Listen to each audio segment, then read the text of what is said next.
ಇದು ನಮ್ಮ ಮಾವಿನ ತೋಟ. ಇದು ಆಲ್ಮೋಸ್ಟ್ 8 ವರ್ಷ ಮೇಲೆ ಆಯ್ತಿದು ಎಲ್ಲ ಗಿಡಗಳನ್ನ ನೆಟ್ಟು.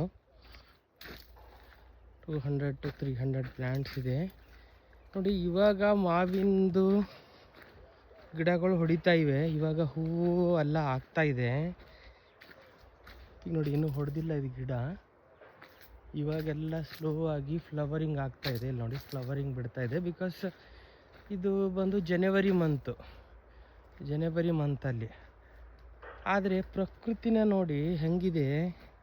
ಯಾವುದೋ ಮನುಷ್ಯ ಸಾಯ್ತಾ ಇದ್ದಾನೆ, ಅವನಿಗೆ ಮಾವಿನ ಹಣ್ಣು ತಿನ್ನಿಸಿದ್ರೆ ಬದುಕಿ ಬಿಡ್ತಾನೆಪ್ಪ ನಾಳೆ ಅಂದರೆ ಕೂಡ ವಿಶ್ವದಲ್ಲಿ ಹುಡುಕಿದ್ರು ಮಾವಿನ ಹಣ್ಣು ಸಿಗಲ್ಲ.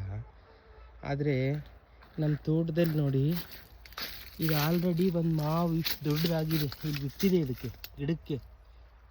ಅದು ಜನವರಿ 15ನೇ ತಾರೀಕು. ಇವತ್ತು ಸಂಕ್ರಾಂತಿ ಹಬ್ಬ ಇವತ್ತಿನ ದಿವಸ. ಆಮೇಲೆ ಇಲ್ಲಿ ನೋಡಿ ಗಿಡ ಕಚ್ಚಿ ಬಿದ್ದಿದೆ. ಇಲ್ಲಿ ಹಣ್ಣು ಇಲ್ಲಿ ನೋಡಿ ಒಂದು ಬಿದ್ದಿದೆ. ಅದು ಗಿಳಿ ಕಚ್ಚಿದೆ. ಗಿಳಿ ಇಲ್ಲಿ ಇದು ನೋಡಿ. ನಾನು ಸ್ವಲ್ಪ ಕರೆಂಟಿನ ಕೆಲಸ ಇತ್ತು, ಅಲ್ಲಿ ಮಾಡ್ಕೊಂಡು ಬರ್ತಾ ಇದ್ದೆ. ನೋಡ್ತೀನಿ ವಿಚಿತ್ರ, ನನಗೆ ಗಿಳಿ ಕಚ್ಚಿ ಹಾಕಿದೆ ಇದು ಹಣ್ಣು.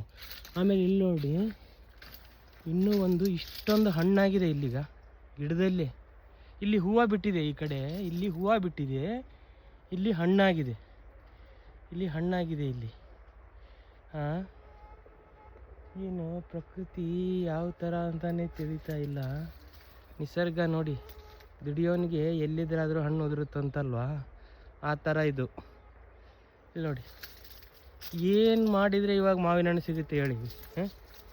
ಜಗತ್ತಲ್ಲಿ ಏನು ಮಾಡಿದರೆ ಮಾವಿನ ಹಣ್ಣು ಸಿಗುತ್ತೆ ಇವಾಗ ಈ ದಿವಸದಲ್ಲಿ? ಜನವರಿ 15 ಇವತ್ತು. ಅದೇ ವಿಚಿತ್ರ ಆಯಿತು ನೋಡಿ. ಇಲ್ಲಿ ನೋಡಿ ಎಲ್ಲ ಹೂ ಬಿಡ್ತಾ ಇದೆ. ಅಲ್ಲಿ ನೋಡಿ ಎಷ್ಟೊಂದು ಫ್ಲವರ್ ಬಿಟ್ಟಿದೆ ಆ ಗಿಡ. ಅಲ್ಲಿ ನೋಡಿ ಎಷ್ಟೊಂದು ಫ್ಲವರ್ ಬಿಟ್ಟಿದೆ. ಆದರೆ ಮಾವಿನ ಹಣ್ಣು ಆಗಿದೆ ಅನ್ನೋದು ಒಂದು ವಿಚಿತ್ರ. ಇವತ್ತು ನೋಡಿ ಇಲ್ಲಿದೆ ನೋಡಿ ಹಣ್ಣು, ಇಲ್ಲಿದೆ. ಆಮೇಲೆ ಇಲ್ಲಿದೆ. ಪ್ಲಕ್ ಮಾಡ್ತೀನಿ ಇದನ್ನು. ಅಯ್ಯೋ ಹಾಗೇ ಬಿಡ್ತು ಪ್ಲಕ್ ಹಾಗೇ ಬಿಡ್ತು. ಮುಟ್ಟೋದ್ರಲ್ಲಿ ಉದುರೈತಿದು ನೋಡಿ. ವಿಚಿತ್ರ, ದೇವ್ರ ಸೃಷ್ಟಿ ಯಾವ ಥರ ಇದೆ ಏನೋ. ನಮ್ಮ ತಾಯಿಗೆ ಒಯ್ದು ಕೊಡ್ತೀನಿ.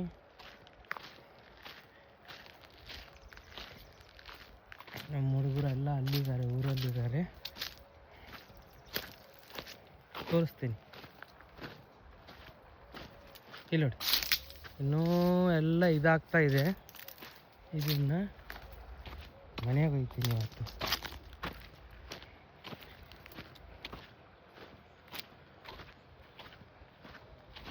ನನ್ನ ಹೆಂಡ್ತಿಗೆ ಇಷ್ಟ ಮಾವಿನ ಹಣ್ಣು, ಆದರೆ ಇಲ್ಲಿಲ್ಲ ಅವಳು ತಿನ್ನೋಕ್ಕೆ ಪಾಪ.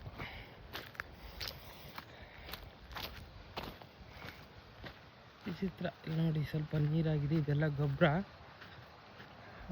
ನಮ್ಮ ಕಬ್ಬಿನ ತೋಟಕ್ಕೆ ಹಾಕೋಕ್ಕೆ. ಇದೆಲ್ಲ ಕಬ್ಬಿನದಕ್ಕೆ ಈ ಥರ ಇದೆ. ಇನ್ನೂ ಇಲ್ಲೆಲ್ಲ ಇಲ್ಲಿದೆ, ಅಲ್ಲಿ ಕಡಲೆ ಇದೆ. ವಿಚಿತ್ರ ನೋಡಿ ಮಾವಿನ ಹಣ್ಣು. ಇಲ್ಲಿ ನೋಡಿ 2 ಮಾವಿನ ಹಣ್ಣು ಸಿಕ್ಕಿವೆ. ಇಲ್ಲೆಲ್ಲ ತೆಂಗಿದೆ.